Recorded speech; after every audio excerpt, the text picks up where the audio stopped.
ارحبوا يا مشاهدين ابو الف، انا بقول عين والراس. انت هذه مشاهد الان، وقف الفيديو، اعمل لايك، مشترك في القناه ولا اشترك الان، شغل بعد يلا.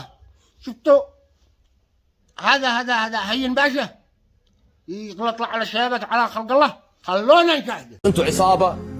لا والله احنا من سوريا وساكنه بخير. ادري انتوا عصابه، بس عادي قول بيني وبينك والله ما اقول لك انتوا عصابه يعني. الله يعفوك كيفنا اخوي، انا عمك الحجي مو بخاله حاجه والله ما اطلع البيت. خلاص اما السالفه فلا تنهار، روح ادعم لو فيك خير. الله يحفظك يا ابني، الله يعفوك. عادي طلع قاعد يلعب يعني، لا تعيش الدور على راسي، ماني عاطفي اقسم بالله. اقول لكم شيء، حتى كلام اللي قاعد يقوله لي انا والله مش كاسر، مو كاسر خاطري يعني. عمركم شوف يا اخي، عمركم ما راح تقتنون. ليش؟ لان في دناءه نفسيه من الداخل. انا اعطيك اياها من الله. انا خليني اسولف طيب عمي واسمع. وارحبوا يا مشاهدين ابو الف، انا فوق العين والراس.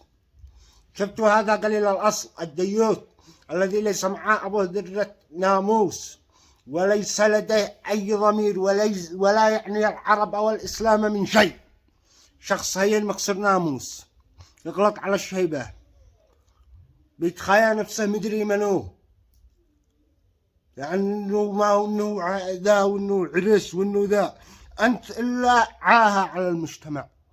تعرف انك عاهه؟ انت داري ان البشر بكاملهم ومن سكن في الكره الارضيه من عهد ابونا ادم الى اليوم يستنشق الاكسجين ويخرج ثاني اكسيد الكربون. انت تستنشق الاكسجين وتخرج خر يا خر. ضم لك فوق آدمي، ضم لك فوق آدمي بجاه الله عندك. أنا قاعد أدخل أنعت أفكارك نعت مشرف، نعت مشرف. تتقابل على أصل العرب وما أصل العرب وجدة أمك، وما أنت داري أين العرب ولا أين النخوة العربية ولا أين الأخلاق ولا أين الإسلام.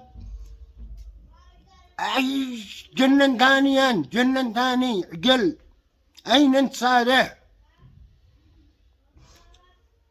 قع آدمي بجاه الله عندك، قع آدمي قبل ما أدعس بكرامتك دعس.